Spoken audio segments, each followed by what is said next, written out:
These flowers. So these are going to be. I hear you, bud. I hear you.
Derrick, can you hear us? Yeah, can you hear me?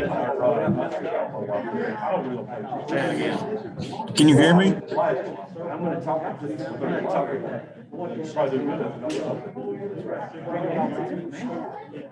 Michael, can you hear me? I'm talking.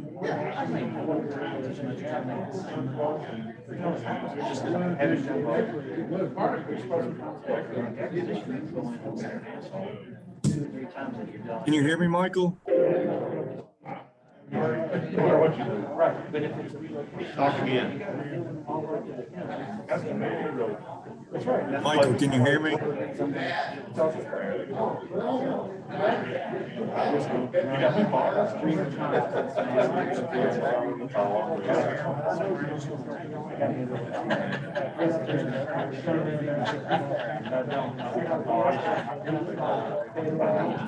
Hey, Derrick, do you happen to have a headset or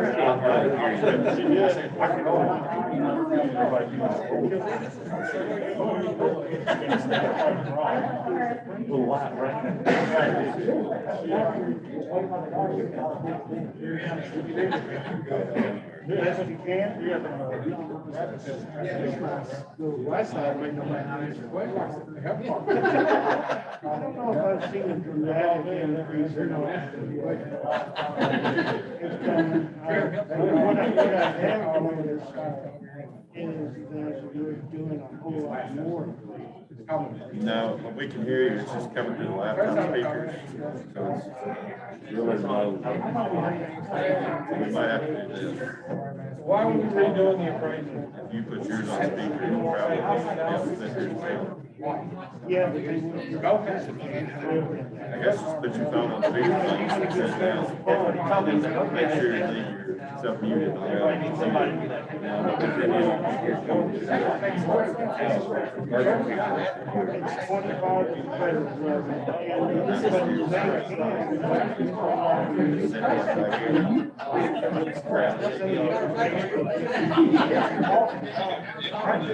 Maybe. What, do you happen to have a headphone off the mic or anything like that? Let's try that. and you say, well, you say. Do we know the number of people And you're muted. watching it virtually? Do we have the Nielsen ratings on that? I lost it. You're muted on. You're muted on. Can you hear me now?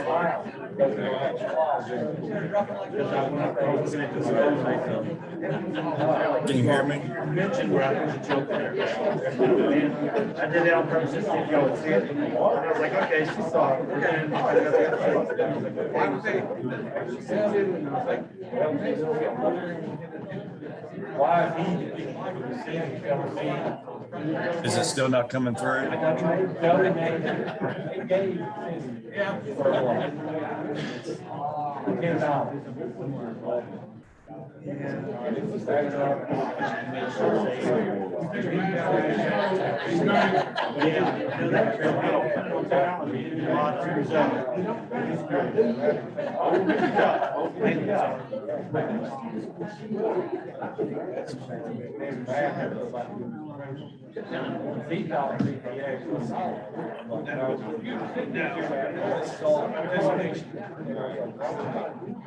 Hey, Derrick.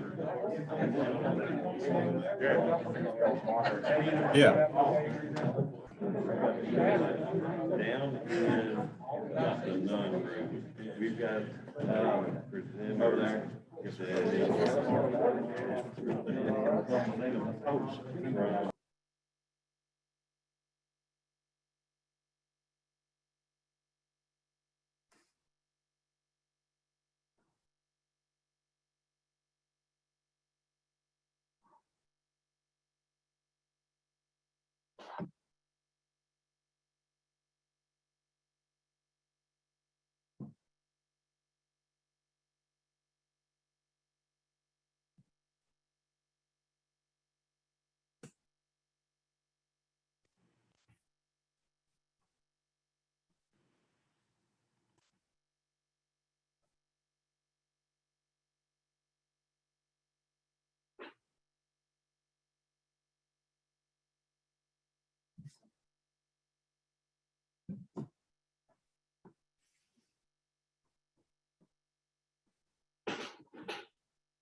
Hey, Derrick. See if we can pick it up. Can you hear me? Test it, 1, 2, 3.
Hey, Derrick, can you say something now?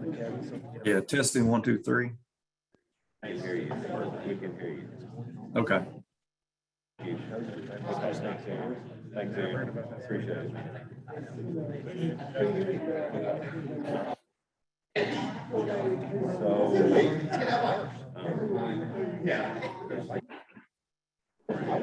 Derrick will be over here so we can see. It doesn't retire at all. Because I told John that. When I finally told him, I told him, he's like, why do we have to downsize? Because it's our, that's what we pay for, John.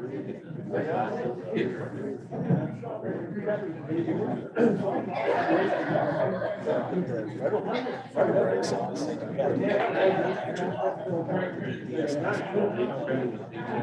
it says we should. The other ones say we should.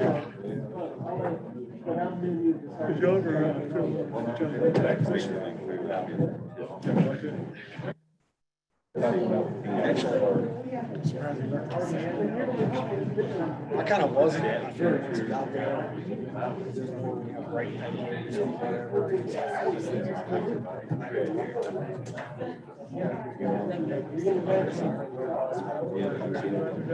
I assume he would.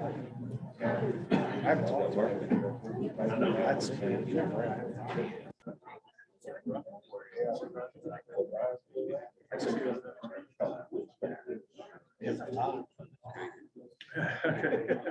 Better way to answer, all right?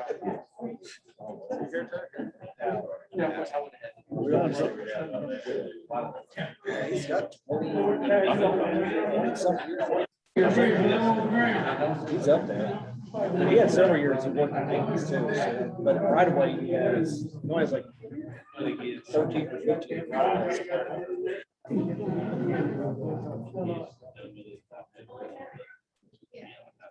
Yeah, I like that. Got a job. I've asked him 3 times. Somebody else there. Start getting busy. I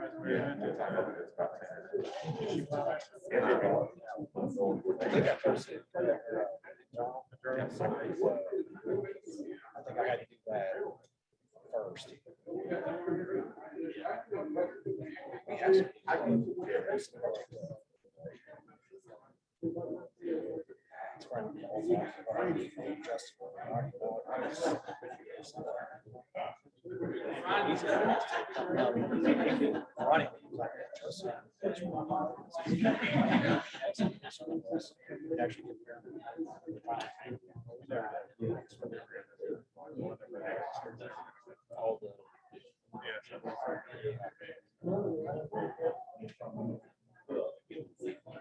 I thought that was going to be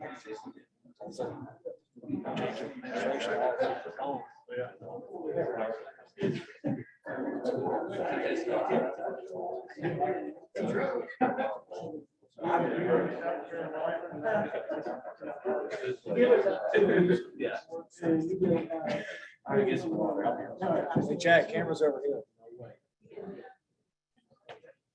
Are they on yet? Camera's on. Yeah. Morning, everybody. We're going to go ahead and get started. You can take a seat, please. So I'm Sean Dykes with the Lock Mueller Group, and I'll be the moderator for this session. Pandemic lessons learning and transitioning back to Roundtable. So we're talking about right away. I'll introduce our speakers. Shannon Derrick. Shannon's a graduate of Morehead State University and began her career with KYTC in District 9 as a right-of-way agent 1 back in December of 2001. During her time with the cabinet, she was 2 and a right-of-way unit. The primary focus was acquisitions, property management, and surplus property. She was the right-of-way agent supervisor in District 9 for 3 years and is currently the acquisitions branch manager. Mark Askin. Mark was born and raised in Louisville, Kentucky. And Mark graduated from the University of Kentucky with a BS in civil engineering.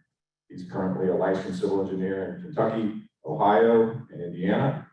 And Mark oversees the Louisville office of Transportation Department of Design and Right-of-Way. And he lives in Shelby County with his wife, Sarah, and his 3 kids. Probably keep him busy. Got Derrick Young, senior right-of-way associate, and Lockman was right-of-way grant, Lockman was right-of-way manager, bringing over 13 years of agency and consultant right-of-way experience. Derrick has performed project management duties, complex business and residential negotiations, acquisitions and relocations on various KYTC and LPA projects. He's achieved the International Right-of-Way Association's RWA acronym Senior Right-of-Way Agent designation, and that's the highest designation possible for professionals in that organization. And Derrick is virtual. Wait, Derrick. There he is. Tony Moore. Tony attended Eastern Kentucky University. He obtained a bachelor's degree in geography and planning and a minor in natural resources analyst. He began his career with the Kentucky Transportation Cabinet Division of Right-of-Way in 2002. Worked in District 4 for 12 years as a right-of-way agent and unit leader. And he's worked in acquisitions, appraising, excess property transfers, and more notably with relocation. Mr. Moore's worked in the central office right-of-way relocation for 7 years and currently holds the position of branch manager of the relocation and property management section. And last but not least, Mr. Greg Combs. Greg resides in Annville, Kentucky and Jackson County and works with KYTC in District 11 in Manchester. And Greg has spent his entire year with KYTC working in the right-of-way and in the Manchester office. Greg started as a right-of-way agent 1 and moved his way up through the ranks to become the current right-of-way supervisor. And Shannon, you're going to start. Good morning, everybody.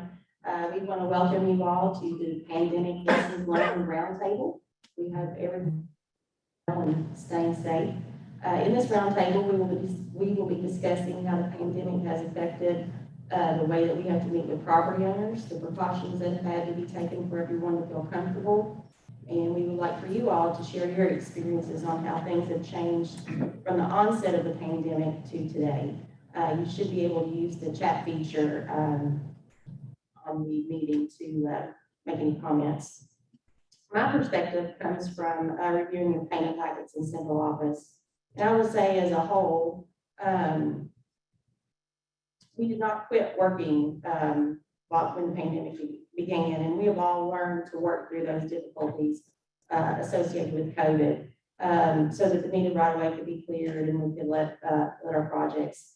I have seen some very creative ways to meet with property owners, for meeting on porches with social distancing, Zoom team meetings, and offers by correspondence. I also reviewed one payment packet where the property owners sat in their car with the window rolled up. The agent stood outside, explained the plans, and made the offer. So that was a very entertaining read there. And the meeting actually ended up being successful. I've also seen where property owners initially declined to meet, but they eventually ended up meeting with the agent. Mark and Derrick can share their perspectives from the consultant side and what protocols they had in place for their agents to follow and how successful they were in meeting with property owners. I can start if I can.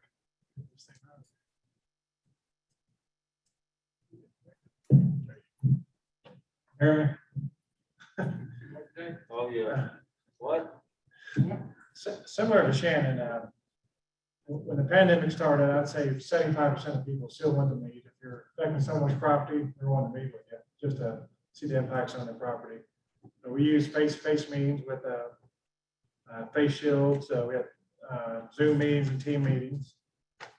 I don't think it really delayed the projects. Maybe the meetings took a little longer by meeting with owners. You have to meet for multiple times. You have to know them information. The things I saw that took time or delayed some of the projects were some of the property owners would not let people in their homes, and that included the appraisers. And if the appraiser wasn't taking the home, the property owner wouldn't let them in it, and the appraiser documented that. But then if it's a damage on the parcel to the residents, that's when the property owner said, "Hey, this is not a reflective of my house." And the appraiser had to redo his appraisal, and we had to redo the review. So that delayed some months because once the property owner realized it wasn't adequate description of their home, they wanted to get an adequate description. Another thing I thought was delayed as a lot is the courthouse. We got a job in Jefferson County, and you drop the information off there. It'd take 4 weeks to get anything back from them. And so delayed is probably 4 to 8 weeks, depending on the staff there. That's some of the biggest delay we have is just dealing with the courthouse because you couldn't go inside. And if you need a title update, it took forever. So that was some of the biggest delays we saw. But for the most part, like I said, if you're affecting someone's property, they typically want to meet and discuss it. And we end up having probably face-to-face meetings just about everybody. It took some time, but we worked through it. And right now, just about everybody's meeting face-to-face.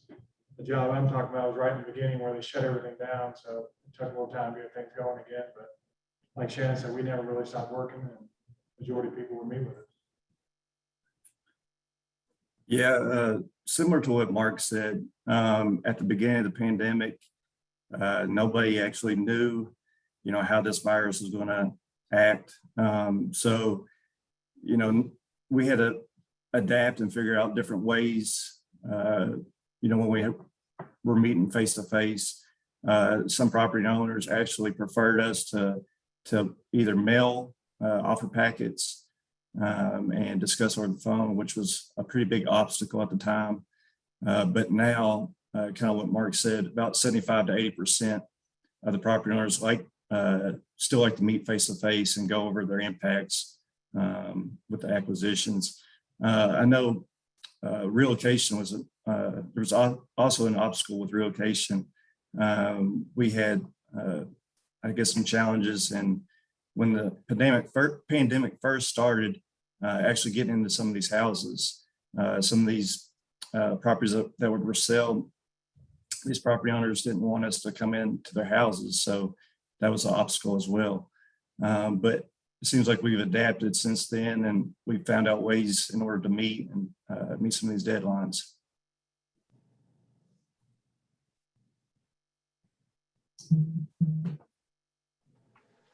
As far as relocation, also, we really didn't slow down much. To echo what Derrick said, we did have a lot of issues with realtors or homeowners wanting to show us houses even more than normal.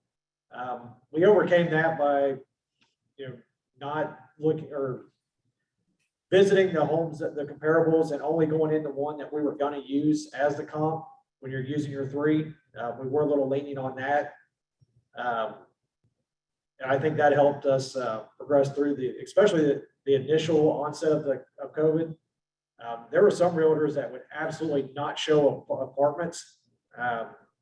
They would certify them clean, and they were not allowed to open a door that had stickers or tape on the door. So we were not allowed to get in those units.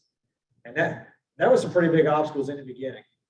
But like we said, I think we overcame most of those obstacles and moved on. I don't think we had any major delays in letting a project or making offers to people.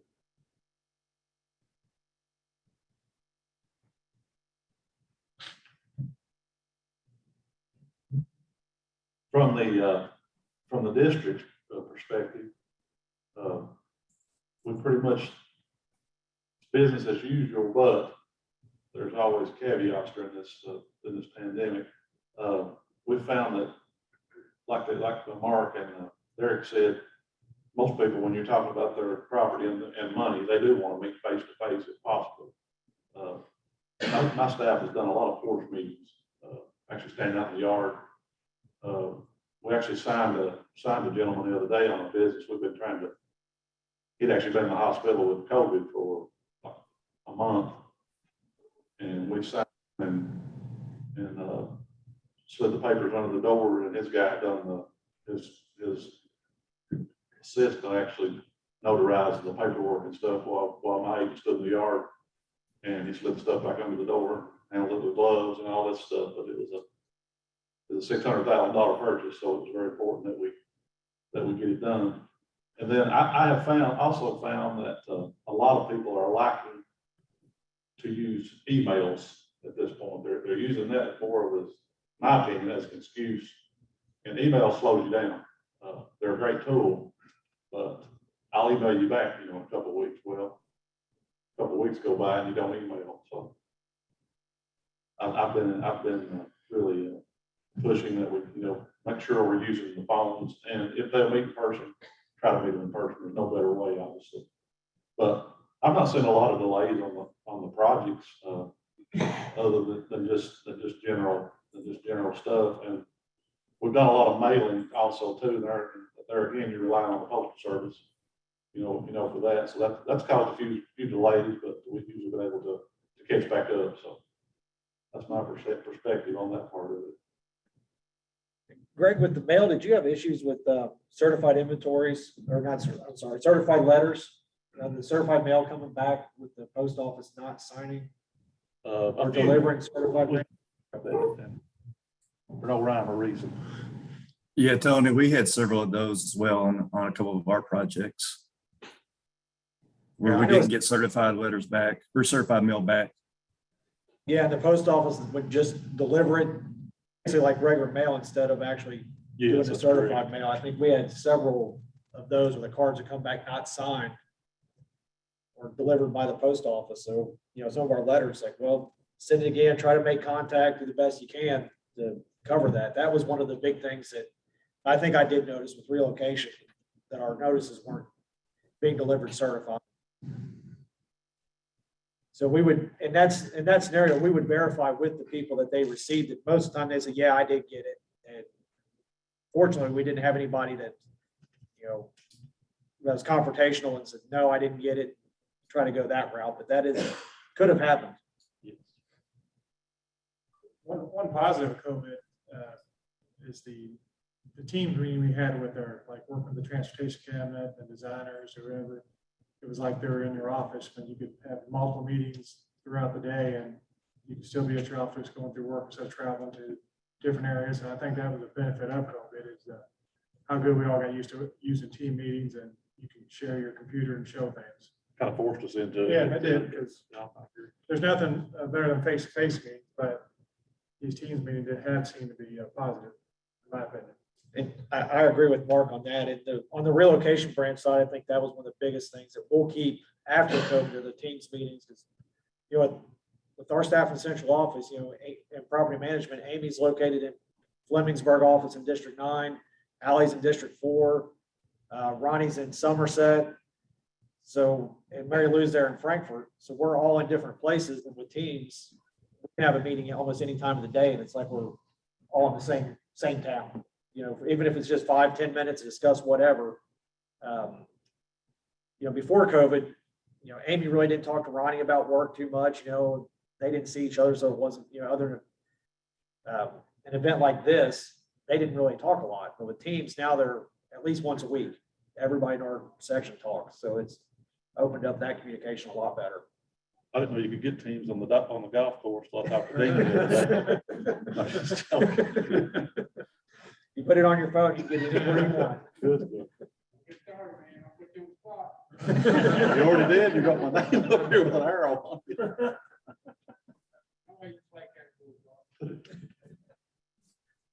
I got you, E-Town.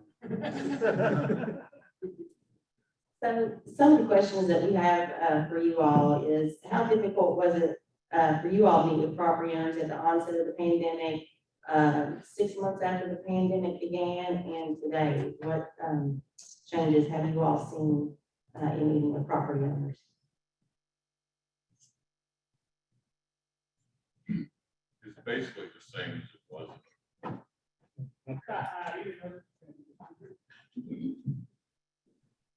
From what I've seen, it's basically the same as it was in the beginning. You've got, depending on the age and use of the property owner you're dealing with, some of them meet on the front porch, you slide the stuff under the door, a lot of emails. One thing we did is we would send 2 letters. We do one certified and one regular mail. That way, a lot of people don't like going to the post office if they're not at home to sign for the certified mail. So that way they had 2 options of receiving the offer letters and stuff. But we received a lot back that were unsigned or undeliverable that they never would pick them up. And, but for the most part, it hasn't changed a lot. It's, you know, you just had to vary your style that you did your negotiations on and relocation work and stuff. So do you still have people that do not want to meet? On a rare occasion, yes. And some of the projects we've had have been long distance people away. We would try to meet with someone local, and then we would, but the decision makers were in New York or Columbus or somewhere like that. So the Zoom and Teams did help with that, to where you could see people instead of doing a conference call. So, but those, we still have those from time to time, but it's like with anything, when you're dealing with the large corporations, there very rarely is there ever anyone that's on the ground that's at the location that the acquisition is taking place.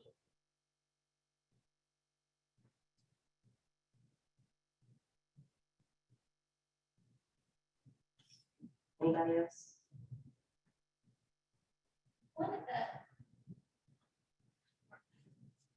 One of the things that we saw, we were working in Tennessee, but one of the things that we saw that made me uncomfortable as an agent was, we mailed the packets down, contacted them and all, but we had people signing without even meeting on site. And as an agent, that just went against everything that, but discussed it with them and told them, we'd be glad to meet with you. No, I'm good with it. So, that was one thing that made me uncomfortable as an agent during all this, was that I discussed the project with them. I felt they had a good understanding, but I'm afraid that, it's going to come back, because we weren't there on site with my tape measure and stakes and everything, to show them physically, because they just refused me. And another thing, as far as relocation, that was a hot housing market down there at that time too, and turn around and add the pandemic into it, and it was a mess. I hope we never have to go through relocation, COVID relocation again. And I think that's still a problem, Mary Beth, with the market's still hot, and finding houses that are available, they're gone in 2 days. And How has it been for you all? I mean, as far as, imagine, I'm sure the appraisers may not have kept up with the housing market, and you all have got to see some astronomical. we have seen a significant increase in last resort housing over the last year, which is kind of concerning. And it wasn't because of stale dated appraisals. They were, the offers were being made within, they're trying to make an offer within 30 days of the appraisal, but they can't find houses. So they're pushing them out 2-3 months. Well, the housing market just keeps going up. So yeah, we were seeing some rather high last resort computations coming through that we were, forced to approve it. It's just, we had to move a project forward. Well, and one thing also was that rated this on a project where the comp book has been done prior to the takeoff of the market. And we had to go back and have some appraisals revised due to recent sales that have taken place. Yeah, we did have several appraisal revised. We had a project in Northern Kentucky. We had to have, I think, 8 appraisals revised out of 9 of them. Unfortunately, the first one wasn't revised because it was done at the beginning of this. But after that, yeah, we had to revise several of them. Dane, did you have? I'll put the flag on the other side of it. The pandemic has caused issues, but it also created problems for us from the instinct internally. Is I think we get a lot of things blamed on the pandemic. Pandemic can cause everything. It don't cause all delays. It's not all encompassing. And talk about relocation. Looked at one yesterday that talked about the market and this, that, and the other. And I don't think the market's that bad. It is bad, don't get me wrong, but it's not bad enough where we just. I'm not saying we do that, but when that's reason we about a safeguard against that. But all too often we pull this pandemic as an excuse not to do our work. And we can see that sometimes, but we need to put forth the effort, and make sure that we we still have certain requirements, certain obligations to meet from the federal standpoint, the state standpoint, and from the taxpayer standpoint. Throwing money at it's not always the issue, or not always the solution. So we just need to keep that in mind. On relocation, in my opinion, the hardest part, owner occupants wasn't too bad because there's houses for sale. But finding tenant replacement housing was hard. I mean, I think I talked to like 7 different landlords in Grayson County, and they're like, no, we don't have any openings. We can't, our people aren't paying rent. We can't do anything to get them out. And so I had to look for months just to find an open place for a tenant. And I think that was probably the hardest part. I mean, people, I think everyone I've made offers to since it started has met with me except one older couple didn't want to meet. And everyone else, they wanted to meet. But yeah, the tenant stuff was the hardest part. Yeah, the tenants are real bad. Even we did have some open apartments, they would not show several of those places, but there were some that, like Dean said, they were out there. And I think with the one you were talking about, I remember you did find them and eventually found an apartment that you could go look at. Found it when that one may have been last resort, but it wasn't much. I don't know if it was last resort, but yeah, that was the tenants not moving has been a big issue. If they can't get evicted, they're not paying their rent. We've had not just yours, but other landlords tell us that they can't get people out. And I think that's starting to change now, but hopefully that won't be an issue in the future. The comps I did end up finding, the landlords had my number and called me like, hey, we're gonna, put this out on the market, and like, do you want to come look at it first before we because I had people lined up wanting it. And that's something as an agent, what you need to do is give them your name, let them call you. If they know if you're on a waiting list for them to call you, that's how you find comps. I mean, if you're just sitting there waiting and calling, you're never going to find anything. But yeah, that's a good proactive way to do that, to find your comp. And you can find people in all the communities that will do that for you. But, they'll typically help us out. I have a question. You all mentioned earlier just some of the positives about having meetings, using electronics and things. And this kind of goes really to relocation, Tony. I remember a time, and everyone here, a lot of you can remember, we mailed in the computation packets, and we would go out and visit, put it all together, mail it in. It would be reviewed, mailed back.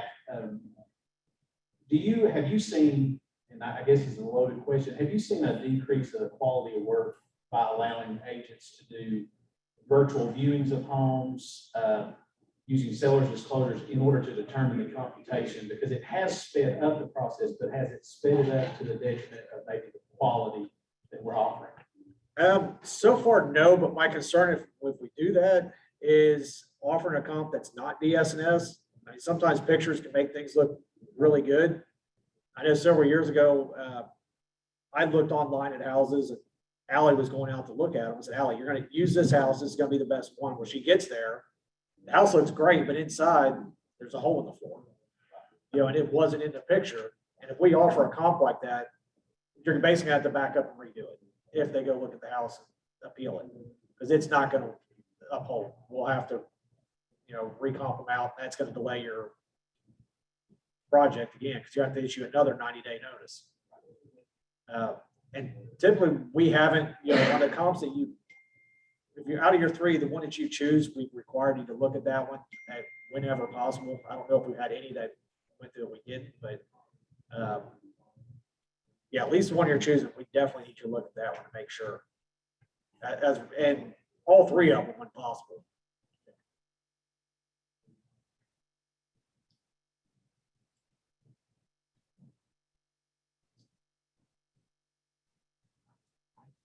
I'll just make a few comments just for the roundtable participation. You guys are also looking for interest.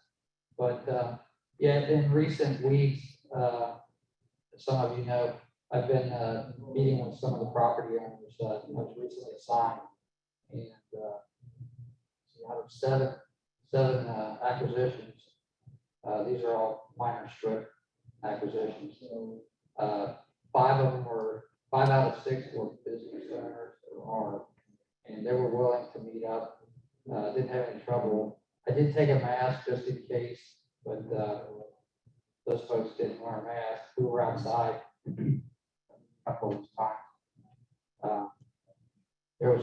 Then there's two others out of the seven. One's a church group organization, wanted to meet indoors. And so we did in the meeting room. And nobody had a mask on. And you kind of wonder, what are the protocols here?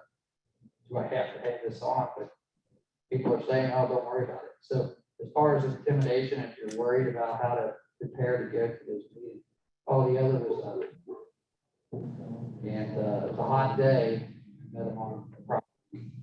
And they said, well, we'll set up a folding table, keep it out in the front yard under a tree. And a couple of the folks will sit on the porch about 50 feet away. And we can talk over here. Two of the younger folks are sitting under the tree. So yeah, as far as interaction with the public during the pandemic, just in recent weeks, a lot of the folks I haven't had any trouble myself with for what it's worth.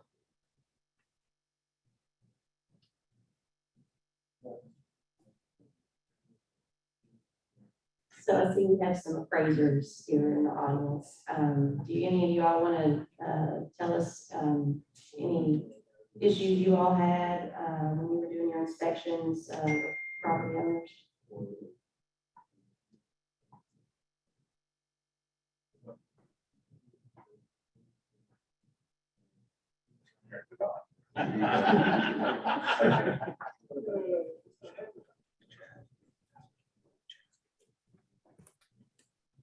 I do reviews for the highway department.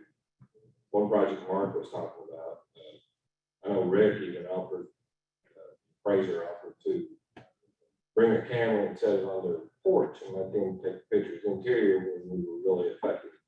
Like if we were going to buy a house, he offered that, or if they would send him pictures of the interior if they didn't want him to come in.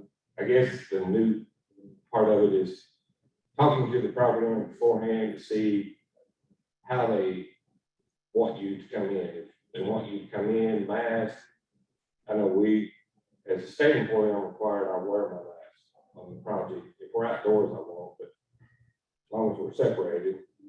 But that was the one thing we ran into more. It seemed like with on one project, it seemed like if they were property owners, they wanted you to see the property. If they were tenants, you were less likely to get in. Because you would have to go get the owner to see if he would be able to get you in. But it seemed to be more, if you were affecting the property to take the house, we were able to get in most of them. But it was just asking the questions now with COVID.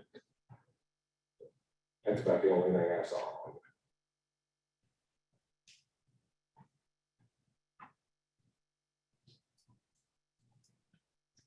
Does anyone attending virtually, do you all have any comments that you can put in the chat?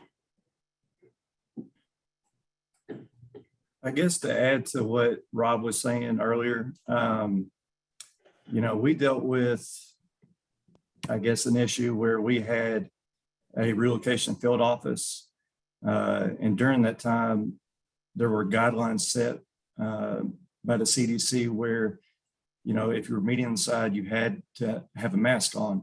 Well, it's kind of hard telling someone when you're acquiring their land or relocating them that they have to wear a mask when they're coming into your office. So we kind of had to think outside the box in a couple of situations where, the property owners refused to wear a mask. So what we did was we actually set up a room with actual, a video conferencing camera. So they were able to see us. We were able to social distance and communicate that way. But that was something that an obstacle that we had to overcome.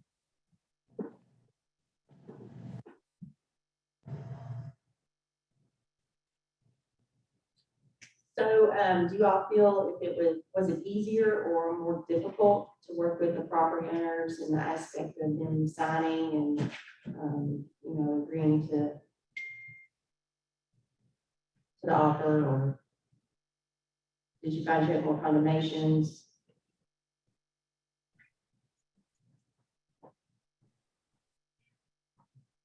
Dealing with property owners during this time, something I noticed, and I don't know that it had anything to do, maybe I'm just a really awesome agent, but they heard what you were saying. For the first time, when you would send an email or you would send a certified letter or you would send something, they actually read it. They took time because it's the only thing they could do. At the very onset, we couldn't meet in person or shouldn't meet, and they read what you were saying. So when you came and did the social distance meeting on the porch, they actually took the time to get ready for your meeting.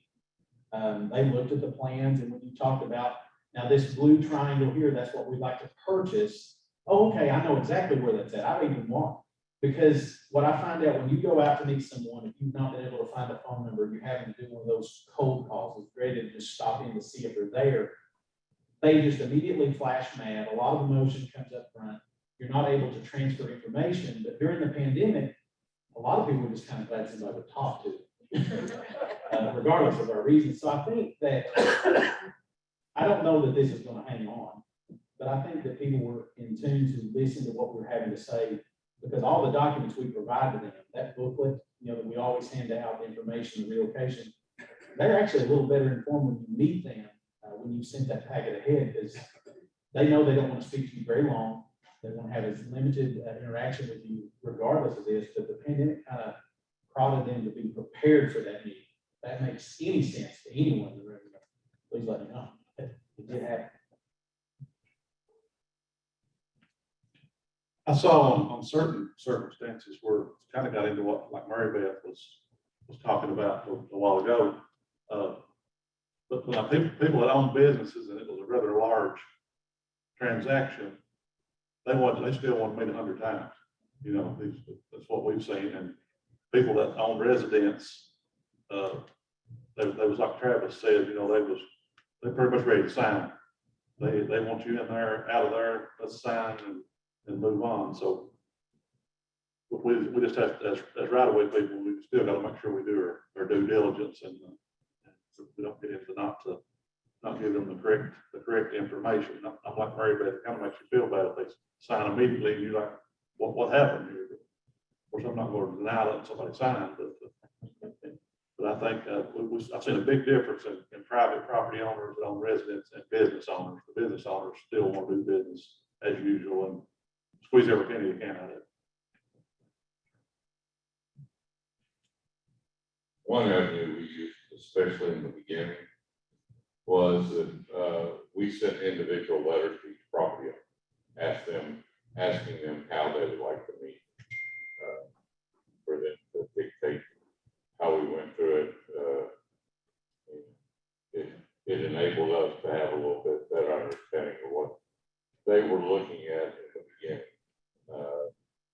Since this new variant has come out, we'll start doing it again. We sort of got lax at the end, but now it's one that at least it lets them know that you're concerned about their safety as well as your own. So, and it helped out a lot with getting feedback from them and getting a number to call them or email address or something like that. So it was beneficial to us.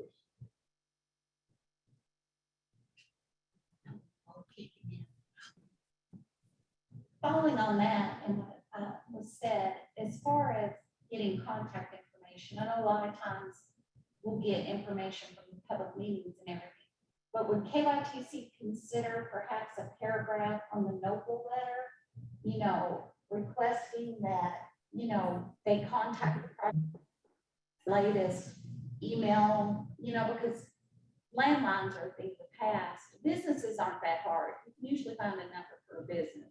But, with cell phones and everything, would it be possible to put a paragraph on the proposed acquisition notice to contact the project manager with their latest email or phone number? Is that something you all consider? Somebody correct me if I'm wrong, but I believe that's a federal form. it was approved by FHWA, so any modification that would have to be approved by.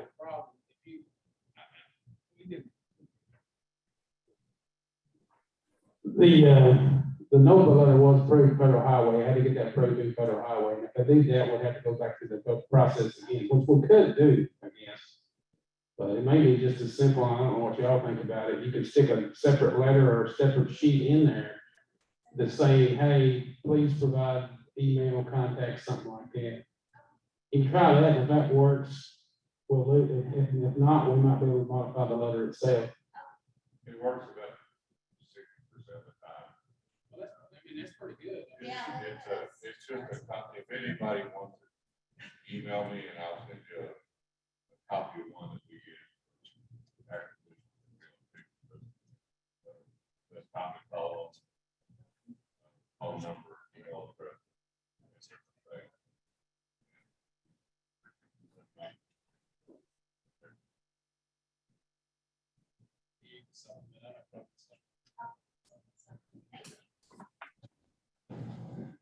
So we do have a response from Ori Dobson in District 11. He says that they've had no issues getting responses from the NOVAs. The office is flooded with responses in short order. If anything, it's too vague and prompts a phone call. I'm assuming from the owner. That's exactly what. So as Tony said earlier, in central office, we have a lot of team meetings with each other. Has the way that you all communicate with the project team, how has that changed for you guys? Do you all do a lot of Zoom and Teams meeting, email?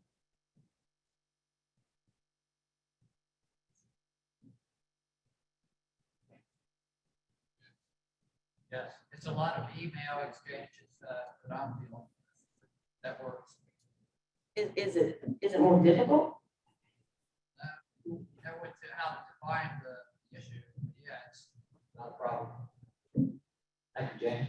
I was just saying, as far as communicating with the staff, I haven't had any problems with the email.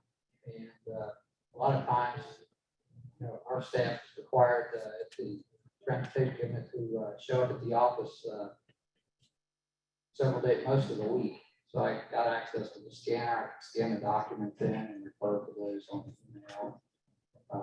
Be very clear and specific on any concerns that might come up.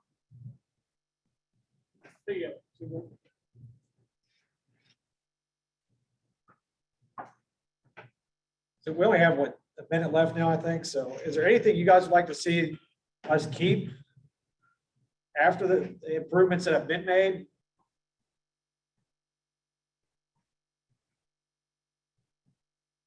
Okay, Shannon, you want to close out? Good. Sweet.